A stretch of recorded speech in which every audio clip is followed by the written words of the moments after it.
for a website called findaspring.com. Actually, man, I didn't do anything. Leilon named it that. I'm the guy, though. So we started this website called findaspring.com. It's new. It's being developed. It's a map of North America. And every time somebody finds a new spring, like for instance, you're going to find that spring in Staten Island. You just send us the info on it. We input it into the map. There's a little tack now on Staten Island. You roll your cursor over that, all the information about that spring pops up. So right now we've got like 50 springs maybe on there. And it's user supported. So if you're like, man, I like that idea of a spring. I'm going to go find one. I'm going to go around and start asking people if they know where there's a spring. I'm going to find older people who remember the springs from when they were kids. I'm going to ask them if they remember where there's springs. I'm going to call my local U.S. Geological Survey and ask them if they know where there's springs in my area. I'm just going to tune in and I'm going to find a spring.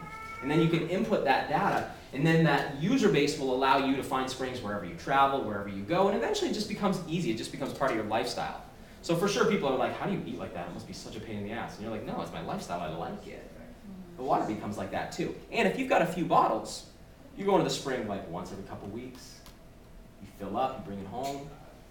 You're no longer spending hundreds of dollars on your water. Like, I don't know what your annual water costs are, or replacement filters, or fear because you know your blood's made out of the weird stuff, or taking in the information. It's like you can just shift all that over by finding a spring. You can start where you're at and make it your goal to find a spring. So maybe it takes a year before you even find one. Shouldn't, because they're easy to find, but you can make that your long-term goal. And it's not like you're constantly having to go to springs, because you just go in once in a while. You fill up your bottles, you bring it home, you store it, and you've got the best water going. Your fish tank gets the best water. Your bloodstream's hyper-informed, and you become hyper-intelligent. You become like a vessel of clean water. You start resonating out the liquid crystal. You start becoming like a conductor of good vibes, of good healing, the real thing too, not the fake, like secret-y kind of stuff where you don't really take care of yourself and you pretend, but the real deal. You're made of a liquid crystal. That's awesome, you can do that. And so we're doing what we can to support that. So I've got tons of videos on YouTube about water. I've got all this whole spring database, which is a nonprofit organization, and we're going to be doing that. We're going to keep putting those springs up. But I'd recommend just finding your way around springs. If you want to know more, I got lots more data. I mean, you guys can probably tell I can go on all day like this, and I'm going to tune it down. It's because you're darn water. It's my blood. It's my blood talking. Information inside it. But I think it all makes sense, right? It all comes back to this.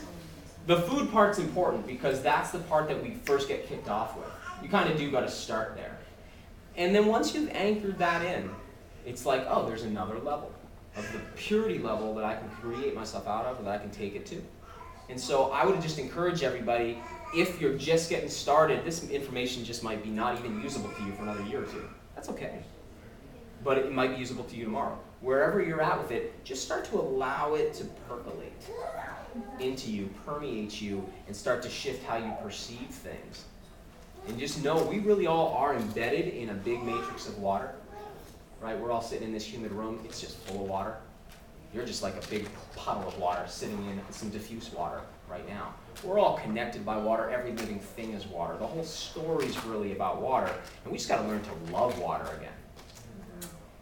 Yeah. Oh.